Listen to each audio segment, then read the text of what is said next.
Olá pessoal, olá mamães, eu sou Juliana Monte, mamãe da Mel. No Papo Entre Mães de hoje nós temos o Papo Dicas e hoje eu convidei a pediatra a doutora Camila Terra. Ela vai tirar algumas dúvidas sobre mitos e verdades de recém-nascido. Vai ser super legal esse papo, espero que você goste. Vem comigo! Mas é a postura vertical. Eu vou colocar de... Apostar. Mas libera aquela quantidade de água.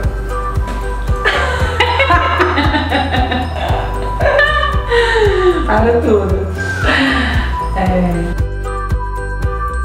Olá pessoal, olá mamães, estamos aqui em mais um Papo Entre Mães, no quadro Papo Dicas. Hoje, como eu falei para vocês, eu convidei a pediatra, a doutora Camila Terra. Tudo bem, doutora? Tudo bem, obrigada pelo convite. Imagina, eu que agradeço por me receber aqui no seu consultório.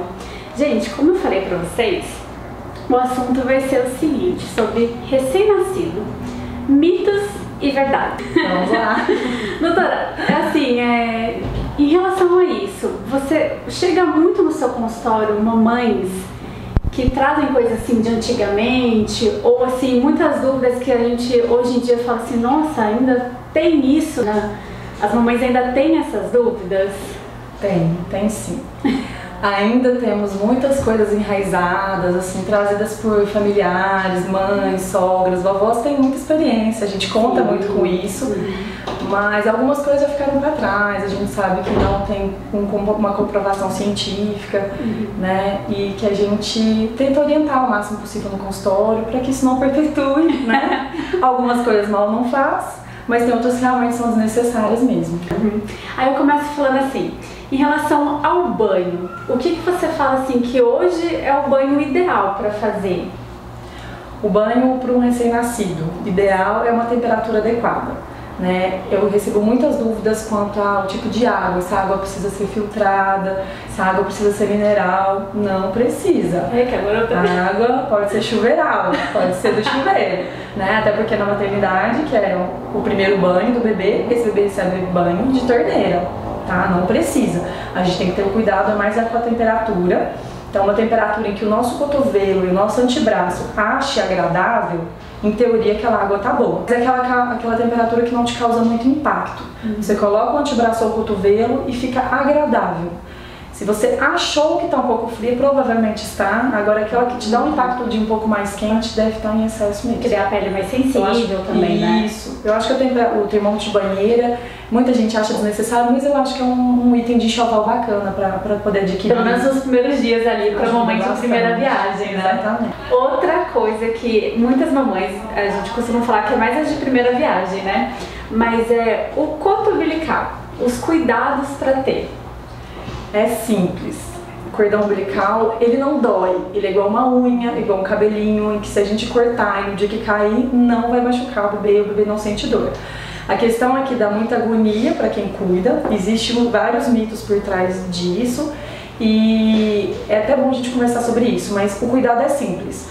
É deixar a fraldinha dobradinha embaixo, para poder ficar bem arejado, respirar, não ficar úmido a região, mas mais que isso, mais importante é a limpeza com álcool 70. A gente usa um cotonete embebido em álcool, limpa bem, 360 graus, muitas mães limpam só a beirada ou limpa só em cima, você tem que levantar, limpar embaixo, deixar na base do coto bem limpinha.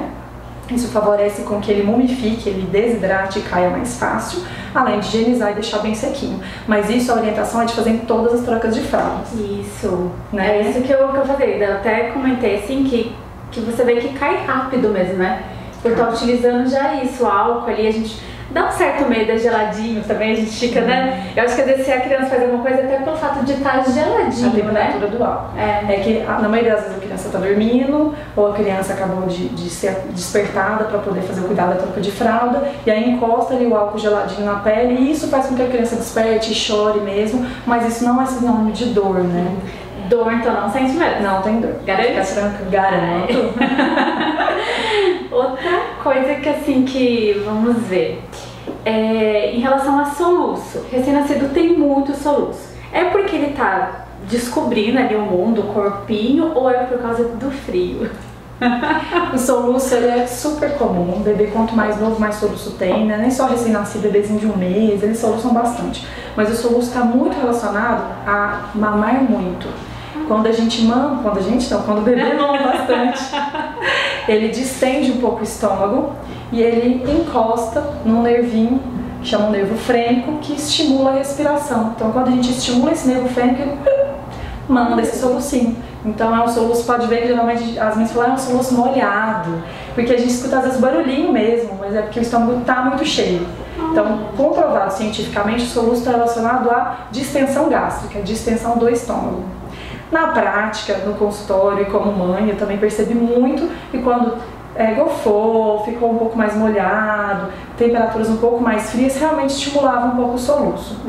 Mas é um soluço que não causa dor para o bebê, não causa desconforto, diferente do soluço que a gente sempre traduz que é muito ruim. É incômodo, né? É muito desconfortável, mas já tem muitas literaturas mostrando que isso não é tão desconfortável para o bebê, tanto que na maioria das vezes ele não chora, ele fica calmo. E a gente realmente tem só que se preocupar em manter uma postura mais adequada, uma posição mais adequada e para dar um pouco de conforto, mas é lembrar que se está soluçando, provavelmente aqui mamou muito, mamou demais. Entendi, então não devemos nos preocupar com o soluço. Não tem que se preocupar. Legal. É normal, é uma resposta fisiológica do corpo mesmo. Aí a gente falou de mamar, eu tenho uma dúvida. Acabou de mamar, tem que arrotar todas as vezes? A gente tem que colocar para arrotar, porque a gente nunca sabe em qual mamada o bebê realmente vai apresentar um arroto depois. O arroto ele está relacionado com a quantidade de ar que o bebê engoliu. Então, se é o bebê que mama em peito, mama em seio materno, ele vedou bem a boquinha, tem uma pega correta, ele provavelmente não vai arrotar, porque ele engoliu pouco ar. Então, se é um bebê que mama mamadeira, geralmente é um bebê que arrota mais, ou se de repente durante a mamada a mãe percebe que o bebê deu aquelas bitoquinhas, ele desacoplou ali do peito, nessa hora que ele desacoplou, ele tentou sugar, ele sugou ar. Então, a chance maior de que ele arrote depois. Mas todas as vezes, terminou a mamada, seja de mamadeira ou seio materno, colocar em posição vertical, sem necessidade de dar tapinha nas costas. Isso é um hábito que a gente acaba criando, que se for levinho até é um aconchego, não causa nada para o bebê, mas não tem necessidade, isso não faz arrotar. Posição vertical, que faz com que o bebê arrote. Tanto pode ser o bebê de costas, com a cabecinha para trás, quanto você pode virar de frente, ele olhando pro mundo, porque muitas das vezes a mãe está com um volume de seio muito grande e na hora que ela coloca o bebê de vertical, fica comprimindo o seio na região do estômago do bebê. Às vezes aumenta a chance de refluir leite também. Então, quando é a mãe que está colocando o bebê para arrotar, eu geralmente peço para colocar a cabecinha de frente para o mundo, porque aí o seio dela encosta nas costinhas do bebê. Tá. E assim, a necessidade de colocar para arrotar é para evitar o quê? O refluir. Porque quando o bebê mama, independente do que é, se é ar ou leite, ele distende o estômago. Então, quando ele arrota, ele consegue liberar o ar, para não ficar ocupando espaço dentro do estômago ar e leite. Isso pode dar uma sensação de plenitude, que a criança se sente satisfeita, sendo que tem ar ocupando ali. Né? Além disso, para não dar incômodo, desconforto, de estar com o estômago muito cheio. Então, a arrota é só para isso. Aumenta às vezes a chance de um possível refluxo, né? Todo bebê ele tem um refluxo fisiológico. Muitas vezes tem uma gorfadinha, ou às vezes a gente não percebe, mas existe e isso não significa doença, né? O bebê reflui em pequenas quantidades de leite, se ele é um bebê feliz, que não é irritado, que não tem alteração de ganho de peso, esse refluxo ele é fisiológico, não tem que olhar como um todo. Sim. E na maioria das vezes a quantidade de ar muito ali dentro do estômago pode atrapalhar e pode refluir um pouco mais, porque está tudo muito cheio, tem que ir para algum lugar. Mas então a arrota é para isso, né? E para dar o sossego para a mamãe que a gente, né, eu pelo menos quando a Mel dormia eu ficava olhando toda hora para ver se está respirando. Acho que quando ela arrotava me dava essa segurança de que ela ia ter um soninho mais tranquilo. Porque ela tá cheia. Tá satisfeita, mas dava medo também. Medo não, eu ficava um pouco irritada, porque assim, às vezes ela dormia no peito, mas eu queria fazer ela rotar e acabava acordando assim. Aí ela queria ir pro peito de novo. Uma postura legal pra gente colocar. O bebê acabou de mamar e pegou aquele soninho tão sonhado pela mamãe. E aí, se você colocar ele em postura vertical, realmente vai acordar. O que eu falo pra fazer? Tá aqui, o bebê sendo amamentado. Acabou, tá dormindo? Você vai tirar do seio e levemente colocar sentadinho. Mesmo que fique sentado, ele também ficou em postura vertical. Então ele consegue arrotar até mesmo sentado, sem precisar bater, sem precisar sacudir, sem precisar colocar de pé, porque nessa transição de posturas eles acabam acordando mesmo. Ótima dica. Então tira do peito, coloca sentadinho, 5, 10 minutos. Passou disso, não arrotou, pode ficar em paz. Entendi, Certo. legal. Doutora, amei o papo, assim, achei super assim, né, de informação útil aqui para nós mamães. São orientações, né? Tudo tem que ser adaptado à rotina da família. As crenças, assim, os mitos, eles têm que ser desmistificados com uma boa orientação, né, que é o que eu tentei fazer hoje aí. Mas a gente não está aqui para julgar, também a gente está aqui só para orientar, e eu sei que na maternidade real é tudo um pouco diferente do que deveria ou do que a gente imagina também, né?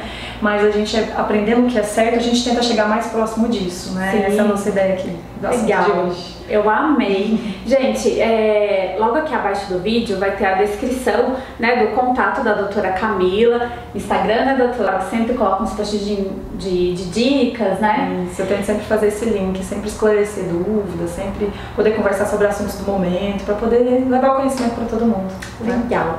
Doutora, eu espero a gente se ver mais, né, em outros papos, para você ajudar. Legal. Pra gente tirar mais dúvidas aí, porque dúvida a mamãe sempre tem, né, gente? Doutora, muito obrigada. Nada, imagina. Prazer foi meu. Tchau, tchau. Tchau, tchau, gente. Tchau, tchau. Eu dei tchau, mãe. Ah, tá ótimo.